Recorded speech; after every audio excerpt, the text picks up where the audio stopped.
Hi everyone, I hope you're keeping well. Believe it or not, I have had the reMarkable Paper Pro for 1 week now. That has flown by, but I have been using it every day for personal and for work use.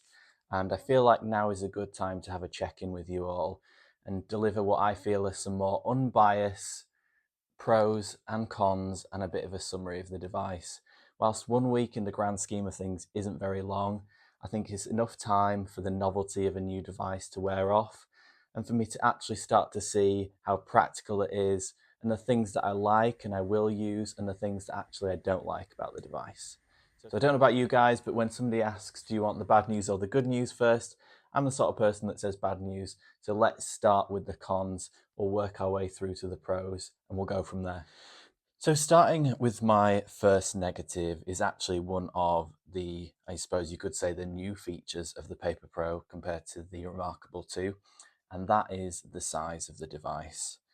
Now, relatively speaking, it's not that much bigger than the reMarkable 2. Here they are side by side. I know the reMarkable 2 is in a case, but it's the exact height of the case. So it's really quite marginal, perhaps the width of a finger or a finger and a bit, but yet I really feel the difference for me personally. The size of the reMarkable 2 feels much more comfortable to hold to me than the size of the Paper Pro. Personally, I do a bit of a test with what feels comfortable for me using my arm.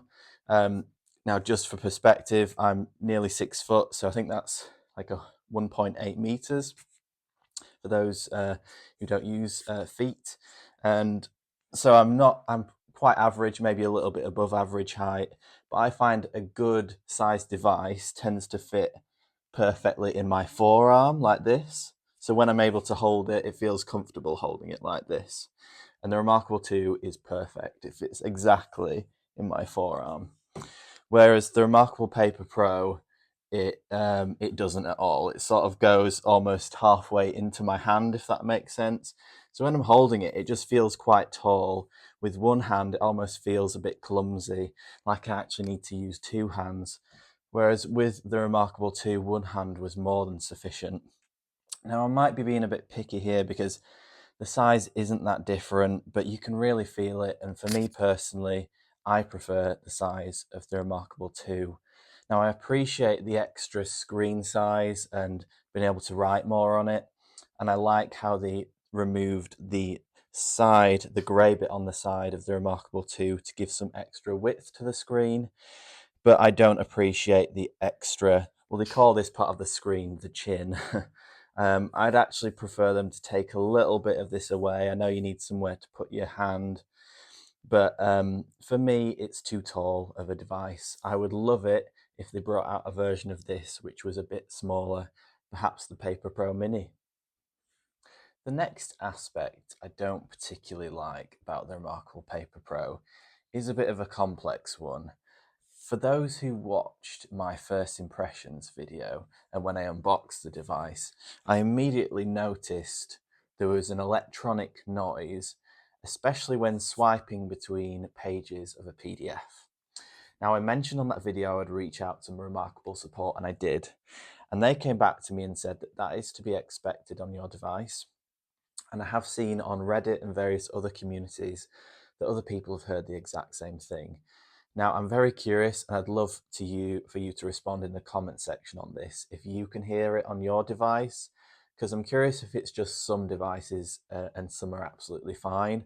I'm aware it's a very high-pitched tone, so it just naturally, people who are a bit older, they won't be able to hear those tones quite as well. But if you can hear it, do let me know, because I just want to know if it's a select number of devices or if they all make this noise when going through a PDF. So I'm going to use my mic here and see if I can get you to hear the sound better than I showed on my original video. Right, I've got a PDF open now. I'm going to start swiping.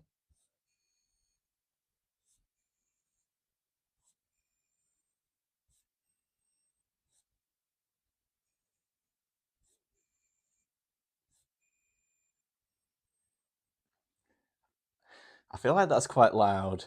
And what I will say is, when I'm in, an office environment or it's not totally silent in the room, I don't notice it at all. But when I'm in a quiet room and I work from home quite a lot, I do notice it, and it can be a bit annoying. Don't get me wrong, I could probably live with it, but I'd really rather it didn't make that noise. To finish off my list of negatives, I'm going to lump two quick ones together here. One is the price. Now, a lot of people's reaction is, wow, that's way too much. And I agree that the price tag is excessive. It's probably not as excessive as people might think. If you look at other e-ink devices, which are more of the premium end, such as Books devices, you still are thinking like the £500 or £500 to £600 range for their top end devices. So I think it is a little too excessive. Perhaps it's not a million miles off where I would think a good price for the devices, but I think overall it is pitched a bit too expensive. reMarkable does try to aim for the more premium end of the spectrum of e-ink devices, but I think it costs too much. So that's one negative. And just another quick one is I think it's still not as fast as I'd like. It's definitely faster than the reMarkable 2, but on those sizable documents or books, it does load a little bit on occasion, and I'd rather it not have that little loading screen that occasionally appears. I can live with it, but I thought it would be a bit faster than it actually is. Moving on to the positives, and a big one for me, which is very much personal taste because I've seen conflicting opinions on this, is I love the screen and the pen, the feel, the writing feel. When I go back to using the reMarkable 2 now, it honestly feels comparatively like I'm writing on an iPad, which obviously has a very glossy screen and not abrasive at all.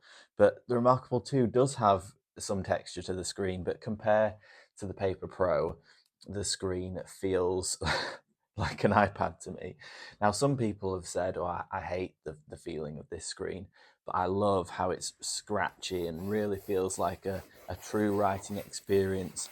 As I said on my full pen review video, which I'll leave a link for in the description, it feels almost a bit more like a pencil than a marker at this point. I like that. I really like the experience of having that feedback when I'm writing. Not for everyone, but it's a big plus for me. The next positive for me is another one of the main features, which is the colours. I really enjoy the colours. Now, it's still e-ink, so there are limitations for the colour range that you get. But going into buying this device, I thought colours would wear off on me very quickly. I'd use them a bit and then I'd not be bothered about them. But actually, I found myself using them all the time, not just to, highlight my notes, but actually in my organization. So, a quick plug for one of my templates. This is the daily organizer that I have. And rather than just using colors to make it look nice, you can use colors to help with your organization. So, for this planner, I've coordinated green things which are related to planning, red is related to goals, orange is related to your to-do list. That's just an example, but colours aren't just something that looks nice, but it can actually enhance your note-taking and your organisation if that's what you use it for. So I've found the colours to be really helpful rather than just a nice to have. The next pro for me is another one that has surprised me how much I've liked it. The front light is something that I knew I would use, but from what I could see on videos before I got my reMarkable Paper Pro, I thought it looked quite dim and maybe wouldn't be that impressive. But having used it at night, I actually love how much it's just like a really nice, soft, glowy tone. I've got a Kindle Scribe which has a much brighter light, but that one feels like it strains your eyes much more. And I don't know exactly why, but the light they've done here on the Paper Pro feels really soft and it's got a good balance of the tones. And using it at night is just perfect. You don't need anything more than this. And I actually like how the light bleeds over the sides. I know some people have said, oh, it's supposed to just stop at the edge of the screen. I think reMarkable have done that on purpose. They're very intentional with their design, and I think it looks great, and I really like the front light. In fact, of all the new features compared to the reMarkable 2, that's probably my favourite. The last positive is a bit of a general one, but overall is the aesthetic of the reMarkable Paper Pro. I find that now when I go back to using my reMarkable 2, I feel like I'm going to offend it, but it does feel a bit like the tired older brother, and it feels quite clunky and just looks a bit outdated now I've been using the Paper Pro. And don't get me wrong, I still think there's a good use case for the reMarkable 2, and I've said it on my videos before, still a great device, but comparatively this very much feels like the next generation of reMarkable device, and this does feel quite old and tired. I like the look, it's very sleek. I like the new side bezels. I like the space grey colour on the back, and the sleek look on the front without the extra bit on the side. And probably I'm going to throw into that what I've already said about the writing feel. All of it just feels so much better to use than the reMarkable 2. I'm sorry to say that, because it's still a great device, but I think just aesthetically, it's very impressive, and reMarkable are good at that, aren't they? So to summarize, even though it's only been 1 week with my reMarkable Paper Pro, I feel like my mind with devices tends to not change after a week or two, because that gives me enough time to generally know how I feel about a device. And to summarize, overall, I feel like it is fantastic. And now, don't get me wrong, there are some negatives. I think the screen size overall for me, whilst it's a very personal thing, it's a bit too big. It's definitely usable, and I'm going to continue to use it. But if they released a mini version at the same time as this, I definitely would have gone for the mini version.